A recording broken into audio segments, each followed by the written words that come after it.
শশাঙ্কবাবু বোধ হয় মনে মনে ব্যোমকেশ সম্বন্ধে হতাশ হইয়া পড়িয়াছিলেন।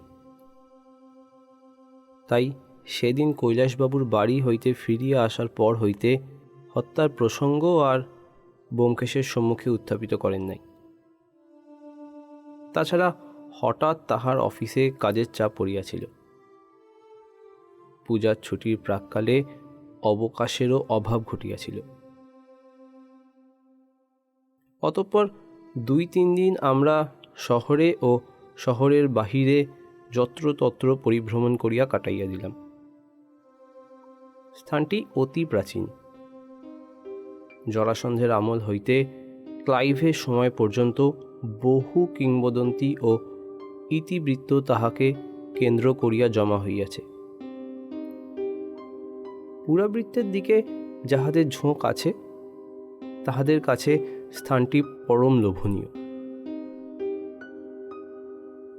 এইসব দেখিতে দেখিতে ব্যোমকেশ যেন হত্যাকাণ্ডের কথা ভুলিয়াই গিয়াছিল। শুধু প্রত্যহ সন্ধ্যাকালে সে কৈলাসবাবুর বাসায় গিয়া জুটিত এবং নানাভাবে তাহাকে বাড়ি ছাড়িবার জন্য প্ররোচিত করিত। তাহার সুকৌশল বাক্য বিন্যাসের ফলও ফলিয়াছিল। কৈলাসবাবু নিমরাজি হইয়া আসিয়াছিলেন। শেষে সপ্তাহখানেক পরে তিনি সম্মত হইয়া গেলেন। কেল্লার বাহিরে একখানা ভালো বাড়ি পাওয়া গিয়াছিল। আগামী রবিবার তিনি সেখানে উঠিয়া যাইবেন স্থির হইল। রবিবার প্রভাতে চা খাইতে খাইতে ব্যোমকেশ বলিল, শশাঙ্ক, এবার আমাদের তল্পি তুলতে হবে, অনেক দিন হয়ে গেল। শশাঙ্কবাবু বলিলেন, এরই মধ্যে আরও 2 দিন থেকে যাও না। কলকাতায় তোমার কোনো জরুরি কাজ নেই তো? তাহার কথাগুলি শিষ্টতাসম্মত হইলেও কণ্ঠস্বর নিরুৎসুক হইয়া রহিল। ব্যোমকেশ উত্তরে বলিল, তা হয়তো নেই, কিন্তু তবু কাজের প্রত্যাশায় দোকান সাজিয়ে বসে থাকতে হবে, তাই না? তা বটে। কবে যাবে মনে করছো? আজই। তোমার এখানে কদিন ভারী আনন্দে কাটলো, অনেক দিন মনে থাকবে। আজই চলে যাবে? তা তোমাদের যাতে সুবিধা হয়। শশাঙ্কবাবু কিয়ৎকাল বাহিরের দিকে তাকাইয়া রহিলেন। তারপর একটু বিরস স্বরে কহিলেন, সে ব্যাপারটা কিছুই হলো না। জটিল ব্যাপার, তাতে সন্দেহ নেই।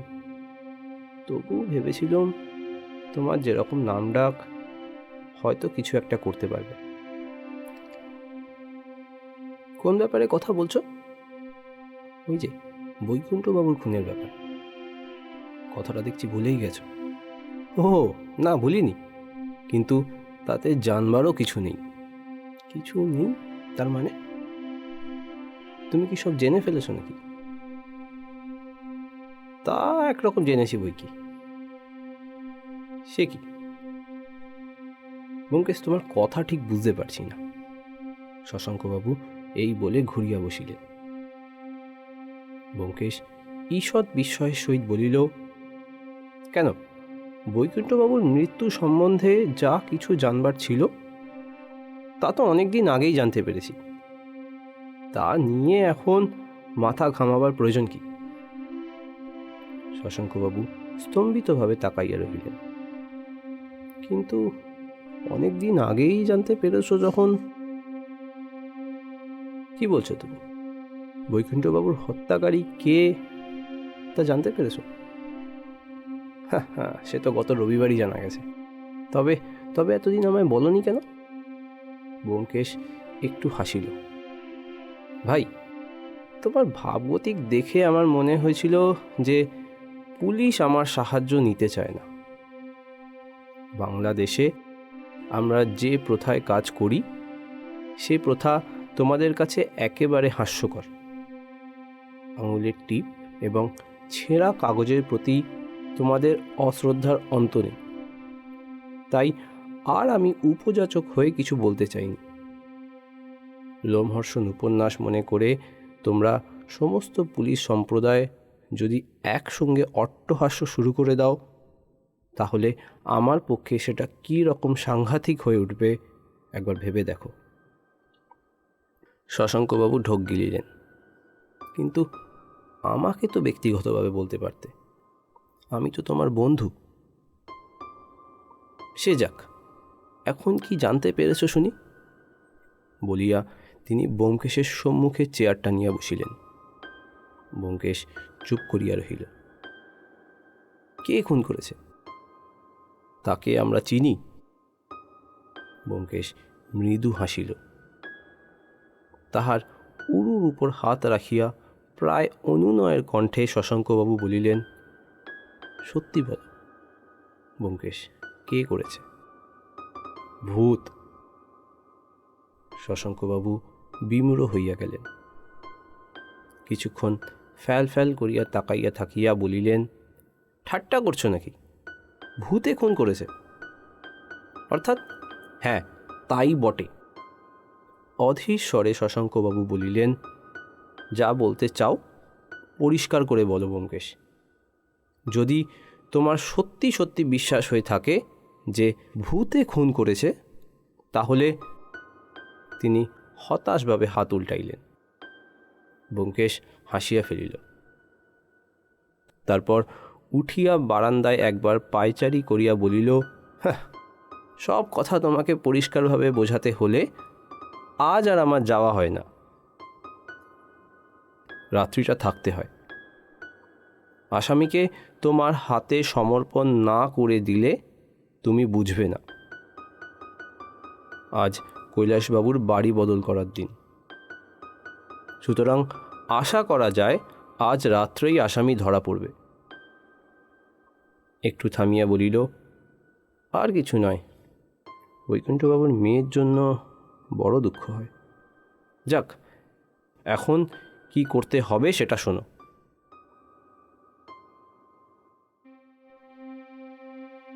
আশ্বিন মাস।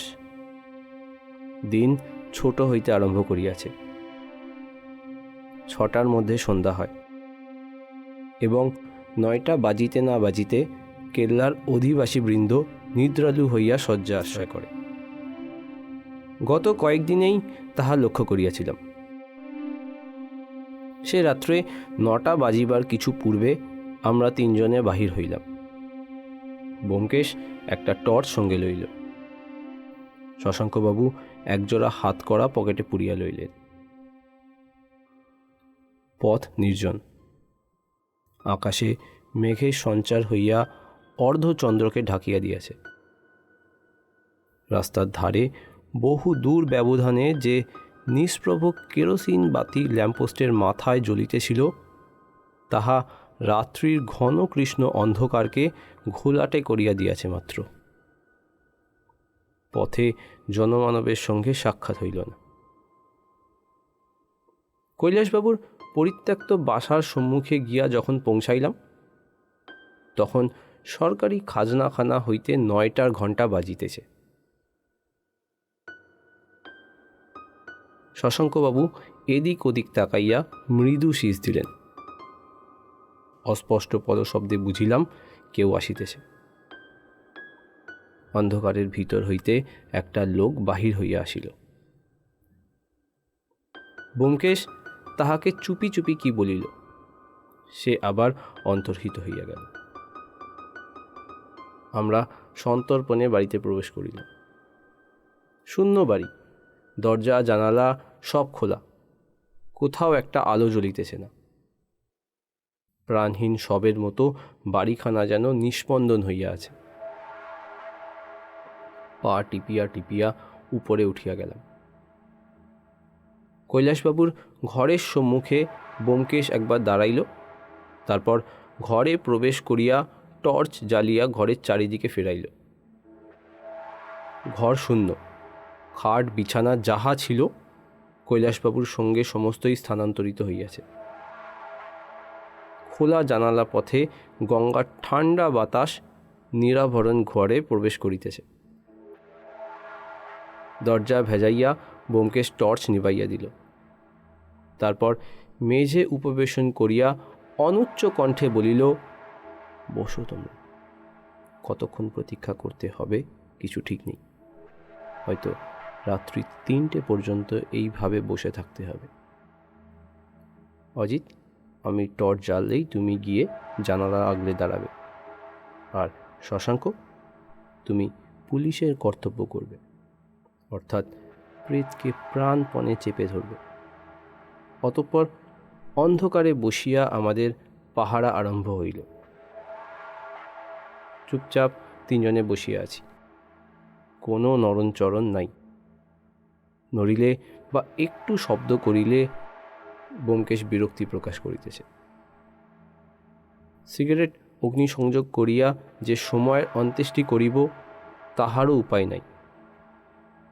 গন্ধ পাইলে শিকার ভড়কাইয়া যাইবে। বসিয়া বসিয়া আর এক রাত্রির দীর্ঘ প্রতীক্ষা মনে পড়িল। চোরাবালির ভাঙা কুড়ে ঘরে অজানার উদ্দেশ্যে সেই সংশয়পূর্ণ জাগরণ। আজিকার রাত্রিও তেমনি অভাবনীয় পরিসমাপ্তির দিকে অগ্রসর হইয়া চলিয়াছে। খাজনাখানার ঘড়ি 2বার প্রহর জানাইল। 11টা বাজিয়া গেল।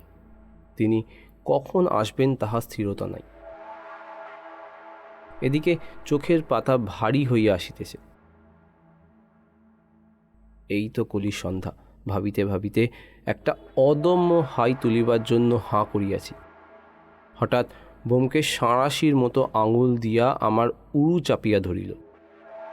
হাই অর্ধপথে হ্যাঁচকা লাগিয়া থামিয়া গেল। জানালার কাছে শব্দ, চোখে কিছুই দেখিলাম না, কেবল একটা অস্পষ্ট অতি লঘু শব্দ শ্রবণেন্দ্রিয়কে স্পর্শ করিয়া গেল। তারপর আর কোনো সাড়া নাই। নিঃশ্বাস রোধ করিয়া শুনিতে চেষ্টা করিলাম, বাহিরে কিছুই শুনিতে পারিলাম না। শুধু নিজের বুকের মধ্যে দুন্দুভির মতো একটা আওয়াজ ক্রমে প্রবলতর হইয়া উঠিতে লাগিল। সহসা আমাদের খুব কাছে ঘরের মেঝের উপর পা ঘষিয়া চলার মতো খসখস শব্দ শুনিয়া চমকাইয়া উঠিলাম।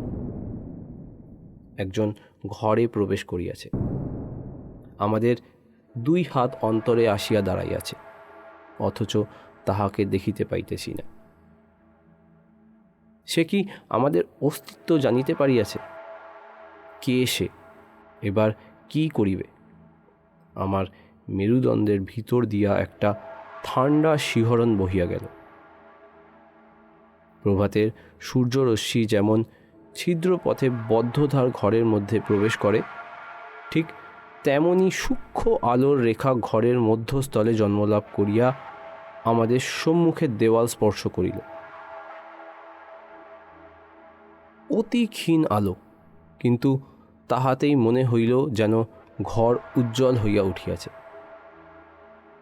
দেখিলাম একটা দীর্ঘাকৃতি কালো মূর্তি আমাদের দিকে পিছন ফিরিয়া দাঁড়াইয়া আছে, এবং তাহারই হস্তস্থিত ক্ষুদ্র টর্চের আলো যেন দেয়ালের গায়ে কি অন্বেষণ করিতেছে।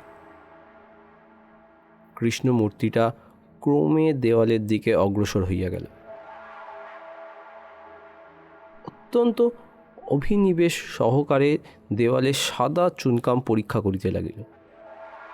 তাহার গলা দিয়া একটা অব্যক্ত আওয়াজ বাহির হইল, যেন যাহা খুঁজিতেছিল তাহা সে পাইয়াছে। এই সময় ব্যোমকেশের হাতের টর্চ জ্বলিয়া উঠিল। তীব্র আলোকে ক্ষণকালের জন্য চক্ষু ধাঁধিয়া গেল। তারপর আমি ছুটিয়া গিয়া জানালার সম্মুখে দাঁড়াইলাম। আগন্তুকও তড়িৎ বেগে ফিরিয়া চোখের সম্মুখে হাত তুলিয়া ধরিয়াছিল। তাহার মুখখানা প্রথমে দেখিতে পাইলাম না। তারপর মুহূর্ত মধ্যে অনেকগুলো ঘটনা প্রায় একসঙ্গে ঘটিয়া গেল। আগন্তুক বাঘের মতো আমার ঘাড়ে লাফাইয়া পড়িল। শশাঙ্কবাবু তাহার ঘাড়ে লাফাইয়া পড়িলেন এবং সঙ্গে সঙ্গে 3 জনে জাপটাজাপটি করিয়া ভূমিসাৎ হইলাম। ঝুটোপুটির ধস্তাধস্তি কিন্তু থামিল না। শশাঙ্কবাবু আগন্তকে কুস্তিগিরের মতো মাটিতে চিৎ করিয়া ফেলিবার চেষ্টা করিলেন।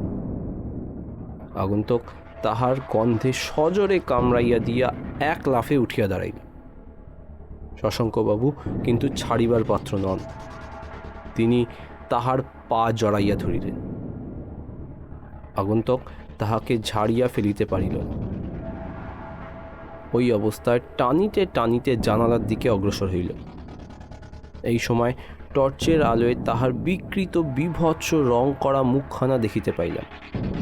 প্রেতাত্মাই বটে।